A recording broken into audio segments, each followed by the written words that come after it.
दूसरी शादी का पार्ट 2। मुझे कभी कभी लगता है कि रिश्ते एक पैसेंजर ट्रेन के लंबे सफ़र की तरह होते हैं। शुरू शुरू में ढेर सारी चहल पहल, हंसी ठहाके, नए सफ़र में चलने का जोश। फिर 1-2 घंटे में लोग खामोश हो जाने लगते हैं, ऊबने लग जाते हैं, बातचीत अधूरी छोड़कर अपने में मसरूफ़ हो जाते हैं। सफ़र और थोड़ा बढ़ता है तो रिश्ता एक गहरी नींद में सो चुका होता है। वहीं मुसाफिर जो हंसते खेलते ख्वाबों को अटैची में लेकर, उम्मीदों को होल्डोल में बांधकर सफ़र के शुरुआत में आए थे, वही अब सफ़र से ऊब गए होते हैं। जैसे जैसे अनु और कुमार के रिश्ते के पहले 10 साल खत्म हुए, उनका रिश्ता भी एक गहरी नींद में सो चुका था। अब तो इन दोनों मुसाफिरों का एक और हमसफ़र भी था, उनका 9 साल का बेटा। लेकिन अब इस रिश्ते की ट्रेन के कंपार्टमेंट में हंसी नहीं गूंजती थी। लोग एक दूसरे के साथ खाना नहीं खाते थे, एक साथ क्रॉसवर्ड नहीं सॉल्व करते थे। बड़े शहरों की शादियों में अकेलेपन की जोंक अक्सर लग जाती है, और उसमें जब तक अपने साथी के साथ नमक ना छिड़को तब तक वो जोंक मरती नहीं। ऐसा नहीं था कि इस शादी में गहरे मतभेद थे और कड़वाहट थी। होती तो शायद अच्छा रहता, क्योंकि कोई भावना तो होती। अब तो इस रिश्ते में खुशी या गम जैसी भावना ही नहीं दिखती थी। अपने छोटे से फ्लैट के महज 2 फ्लैट मेट्स बनकर रह गए थे अनु और कुमार। ना ज़्यादा बात करते थे, ना शाम को सैर पर जाते थे, ना संडे को एक साथ राशन की लिस्ट बनाते थे, ना बृहस्पतिवार को सब्जी मंडी में साथ जाकर बड़े बड़े थैले लेकर ठेले के सामने कटहल पर मोल भाव करते थे। वो पिछले 5 साल से एक बड़े शहर में आ गए थे। कुमार अब तक एक फार्मास्यूटिकल कंपनी में असिस्टेंट वाइस प्रेसिडेंट बन गया था। घर देर से आता था, कई बार सबको सो जाने के बाद खाना अकेला खाता था। बेटे की पेरेंट्स टीचर मीटिंग मिस करने लगा था।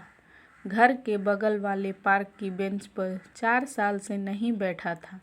अनु अक्सर कोशिश करती थी कि वो कुमार से अपने दिल की बात कहे, उन दोनों के बीच में आ गई दूरियों के बारे में बताए और साथ में उन्हें दूर करने के रास्ते ढूंढे। लेकिन अब वो दोनों 4 दीवारों के बीच साथ रहने के बावजूद बड़ी मुश्किल से मिलते थे।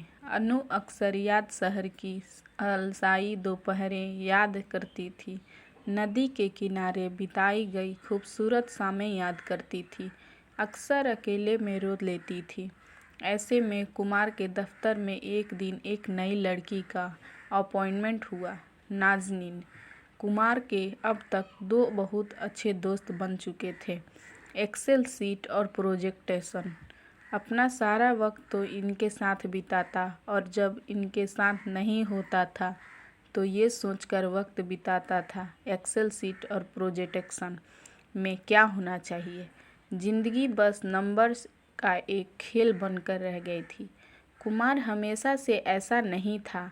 वो तो यारों का यार होता था, बेहद खुश मिजाज, कॉलेज में एक्टरों की मिमिक्री इतनी बढ़िया करता था कि लगता था कमरे में दिलीप कुमार, ओम प्रकाश, मिथुन चक्रवर्ती सब एक साथ बेंच पर बैठे हों।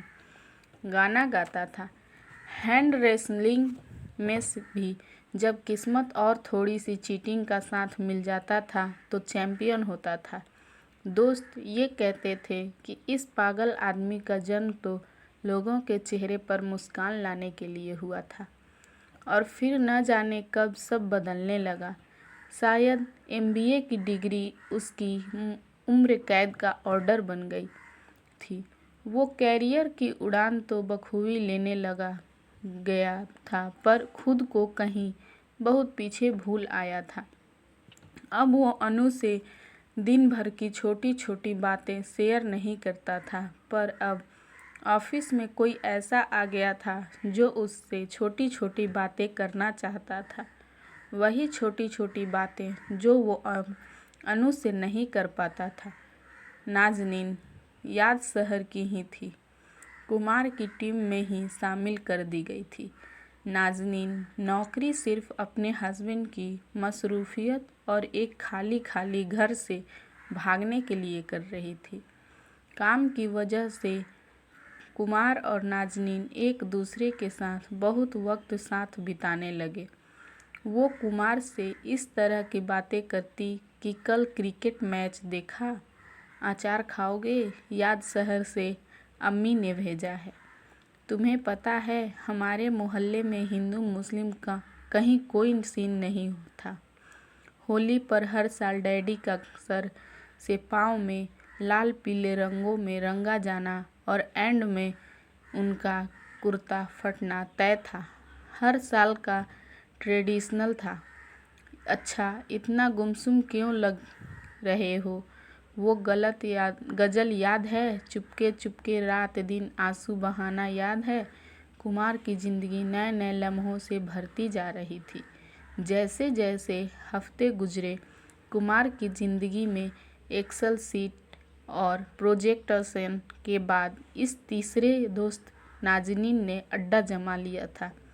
उसको ये एहसास होने लगा था कि इतने सालों में अपने कैरियर में इतना अच्छा करने के बावजूद भी उसकी ज़िंदगी में कितने फिल इन द ब्लैंक्स आ गए थे। वो अपने बारे में ही कितनी चीज़ें भूल गया था। ये वो छोटी छोटी बातें थीं जो वो कभी कभी अनु के साथ किया करता था और अब वो और अनु अजनबी हो गए थे। एक दिन वो ऑफिस पहुंचा तो उसके सेक्शन में पार्टी का माहौल था। नाज़नीन का जन्मदिन था। वो ऑफिस के नीचे से वाइट रोजेज का गुलदस्ता ले आया और नाज़नीन के कैबिन में जाकर बोला, हैप्पी बर्थडे। सॉरी, मुझे पता नहीं था। नाज़नीन ने कहा, थैंक यू। शायद जिसको सबसे ज़्यादा पता होना चाहिए था उसको भी नहीं पता था।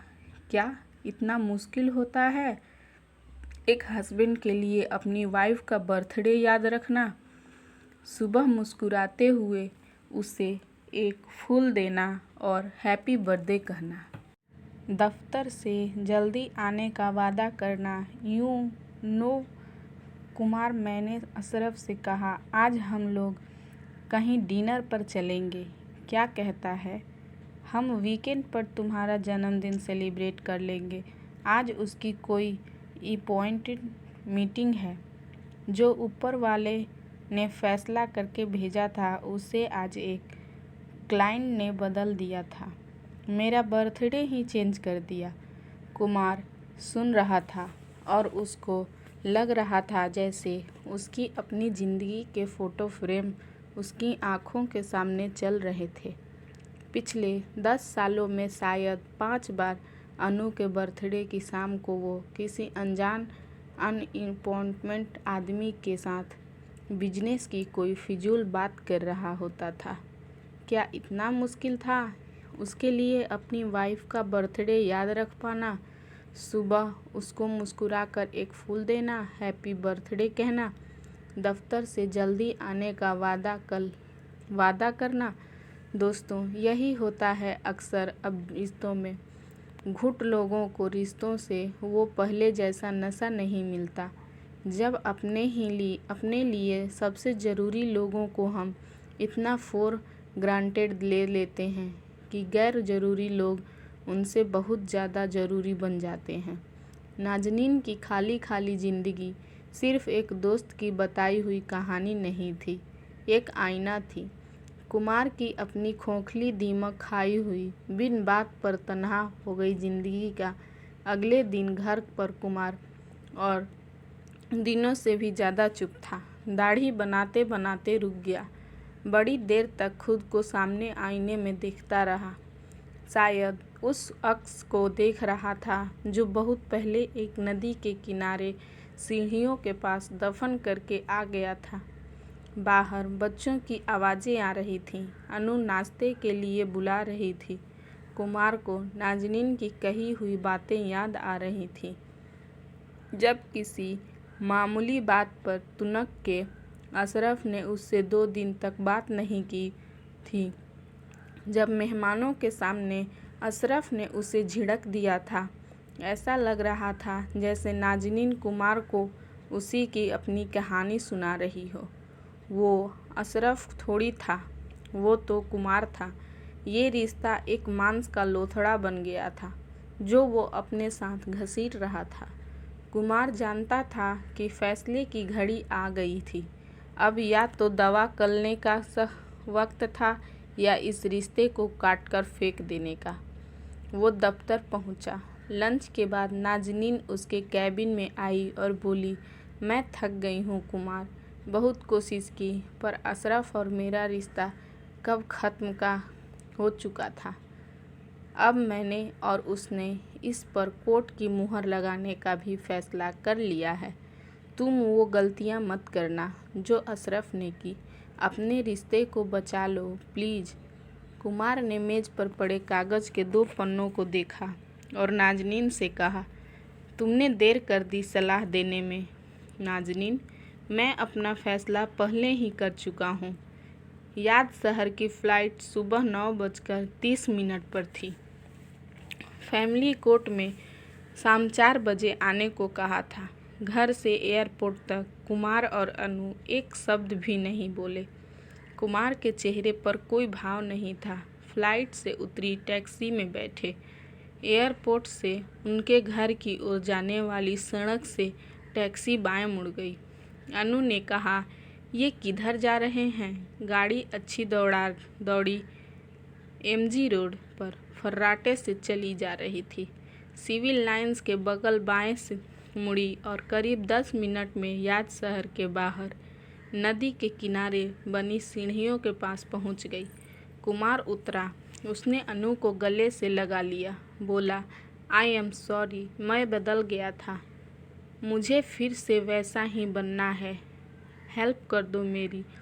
हमने यहीं से की थी ना अपने रिश्ते की शुरुआत।